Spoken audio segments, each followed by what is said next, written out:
Assalamualaikum warahmatullahi wabarakatuh.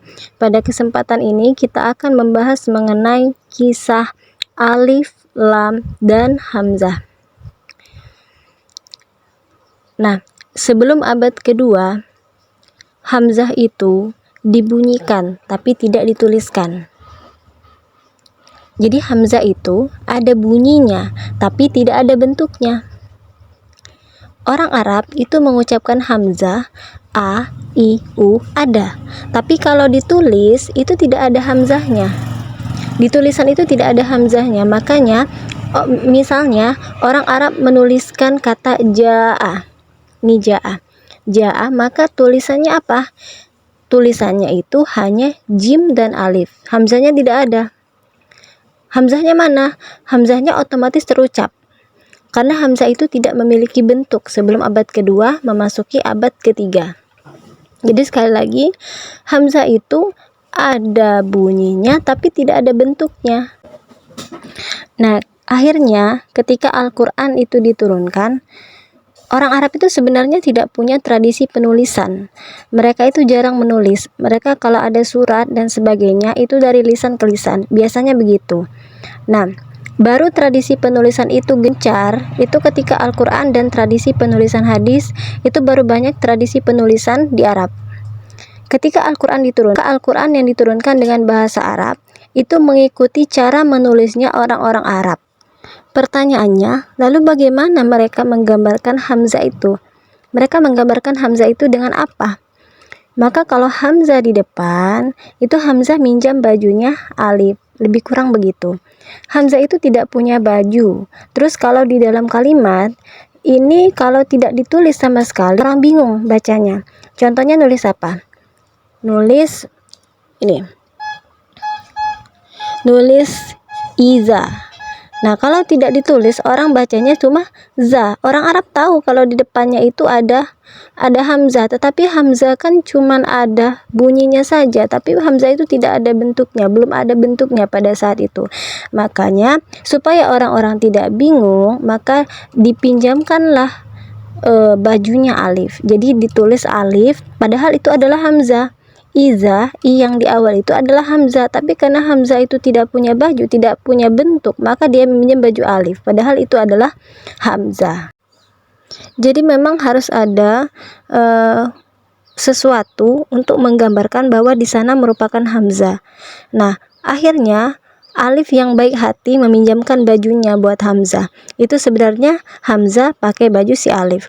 Makanya Al-Quran tulisannya alif, zal alif, iza. Padahal itu bukan alif sebetulnya, karena Hamzah tidak punya baju, jadi tampaknya kelihatannya itu alif. Begitu. Alif punya baju banyak.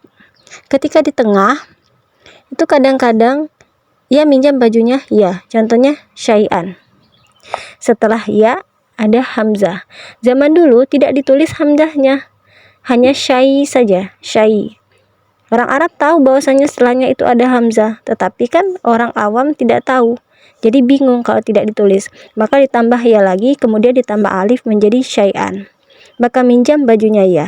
Ingat, ya ini huruf mat, sebetulnya sama dengan alif, saudarinya alif. Nah, kadang-kadang Hamzah ini juga minjam bajunya waw. Contohnya pada kata ini, ulama. Nah, di sini kalau tidak ada Hamzah, khawatirnya bacanya ulama saja. Atau kata syuroka, kalau tidak ada Hamzah, maka bacanya syuroka saja.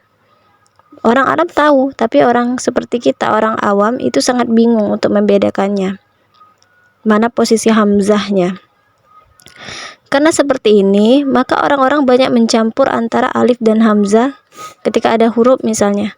Oh, ini alif atau Hamzah, maka orang-orang bilang itu Hamzah, ada yang bilang lagi itu alif. Yang bilang alif itu betul, yang bilang Hamzah juga kemungkinan betul, karena bisa jadi itu Hamzah yang pakai baju alif. Yang jadi persoalan adalah dijejerkan. Ketika dijejerkan dalam deretan hijaiyah. Dalam deretan hijaiyah, kan Hamzah belum punya baju. Huruf-huruf hijaiyah berbaris. Hamzah tidak nongol-nongol. Kemana Hamzah? Tidak ada baju. Minjam lagi baju siapa? Maka Hamzah itu minjam baju alif. Jadi sebenarnya hamzah antum itu harusnya di awal. Akhirnya hamzah ke depan. Pakai baju siapa? Pakai baju alif. Akhirnya yang tampil di depan itu siapa? Alif kan? Yang paling depan itu kelihatannya si alif, padahal itu hamzah. Karena si hamzah tuh cuman ada bunyinya saja, tidak ada bentuknya, makanya pakai baju alif. Maka seolah-olah yang di depan itu alif, padahal itu hamzah. Makanya orang-orang banyak berselisih pendapat. Yang pertama ini hamzah atau alif. Kadang-kadang dibilang hamzah, kadang-kadang dibilang alif. Padahal itu bajunya alif, tapi hamzah. Makanya para ulama mengatakan itu disebutnya alif majazi. Terus alifnya di mana? Alifnya itu baris dengan la. Maksudnya berdampingan dengan lam. Pertanyaannya, kenapa alif mesti ditemani sama lam? Kenapa tidak baris sendiri? Hamzah saja bisa pakai bajunya si alif, giliran alifnya tidak mau sendirian.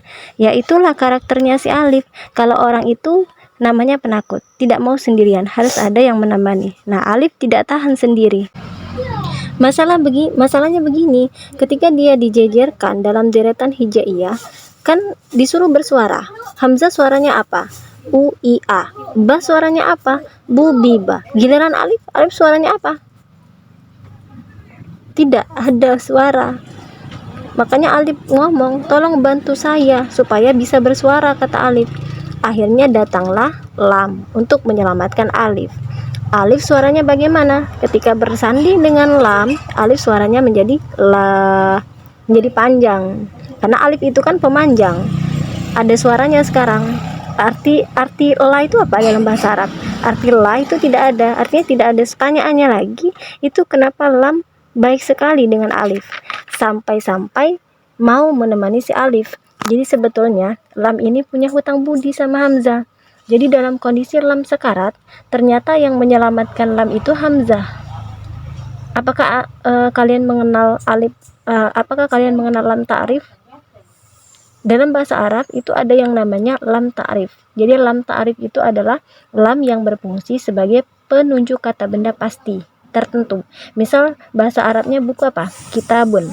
Nah, kalau kita ingin mengatakan kitab yang itu bukan Alkitab, tapi ditambahi lam saja menjadi kitab. Kitab.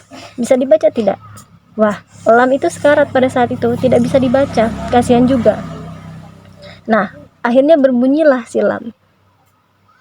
Oi, siapa yang mau menolong saya, kata lam. Tidak ada yang siap. Maka hamzah pun tampil. Cuma saya tidak punya baju, kata hamzah. Itu masalahnya. Saya siap membela silam. Saya berani. Saya siap berjihad dengan jiwa, tapi tidak ada harta. Akhirnya siapa yang berjihad dengan harta? Kalau hamzah dengan anfus atau jiwa, siapa yang punya harta buat belain si hamzah? Siap berjihad.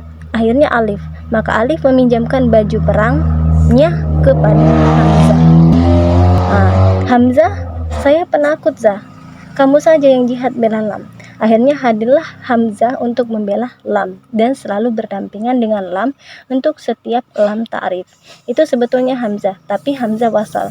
Kenapa hamzah wasal? Karena si hamzah ini berfungsi untuk di awal kata saja. Kalau di tengah kata itu tidak masalah, seperti pada kata hadzal kitabu itu tidak masalah. Tapi kalau sendirian kitab itu menjadi masalah, butuh dampingan daripada hamzah.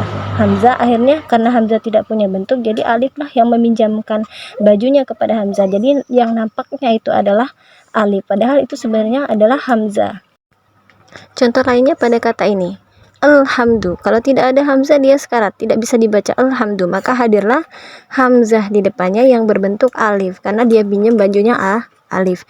Jadi alhamdu. Tapi kalau di tengah, ini untuk di awal kalimat, jadi butuh dengan hamzah. Tapi kalau di tengah misalnya dibaca dari bismillahirrahmanirrahim alhamdu, itu tidak masalah. Hanya saja ketika dia berdiri sendiri, hanya saja ketika dia menjadi pemula dari kalimat, maka harus ada hamzah yang membantunya di depan supaya bisa dibaca. Oleh karena itu, ketika alif menjerit dalam deretan hijaiyah, siapa yang paling layak untuk menolongnya? Yaitu lam, karena alif yang sudah memberikan mal atau hartanya untuk memilah lam ketika dalam kondisi sekarat. Alif, mana suaramu? Tidak ada. Lam akhirnya datang, jadi ada suaranya. La Jadi deretannya itu sebenarnya hamzah, ba, ta, sa, jim, ha, ho, dan seterusnya sampai lam, alif, dan ya. Lalu pertanyaannya, hamzah yang bentuknya seperti kepala ain itu dari mana asalnya? Jadi, hamzah yang bentuknya seperti kepala ain ini muncul di abad kedua, awal abad ketiga. Yang menemukannya atau yang menjahitkan bajunya itu bernama Al-Khalil bin Ahmad Al-Farahidi, gurunya Sibawaihi. Al-Khalil kasihan sekali melihat Hamzah yang tidak punya baju. Akhirnya Al-Khalil berinisiatif untuk membuatkan baju bagi Hamzah. Dari mana? Dari bajunya desain si Ain. Digunting bagian badannya si Ain, dipotong, trut, jadilah Hamzah. Dan ternyata baju buatan Al-Khalil ini disepakati para ulama seluruhnya. Ya sudahlah, untuk memperjelas bahwa yang alif di sana itu adalah alif atau Hamzah. Untuk yang hamzah kita letakkan bajunya di atasnya. Kalau ia fathah atau dhammah itu diletakkan di atas. Kalau dia kasroh maka hamzahnya itu diletakkan di bawah. Makanya ada alif di atasnya hamzah. Itu menunjukkan memang pada zaman dahulu ditulisnya alif tapi bermakna hamzah. Terus yang hamzah wasol bagaimana? Hamzah wasol tidak. Kenapa hamzah wasol tidak ditulis hamzah? Karena takutnya nanti orang-orang mengira itu adalah hamzah kotok. Hamzah wasol misalnya dikasih hamzah di atasnya. Kalau kita baca Bismillahirrahmanirrahim, alhamdulillahi, khawatir salah baca maka dikasihlah tanda silah yang mirip dhammah. Tepatnya diambil dari kepala huruf shad, tapi bukan dhammah. Itu kepala shad itu menunjukkan bahwasanya itu adalah hamzah wasol. Tapi ini untuk mushaf standar Madinah.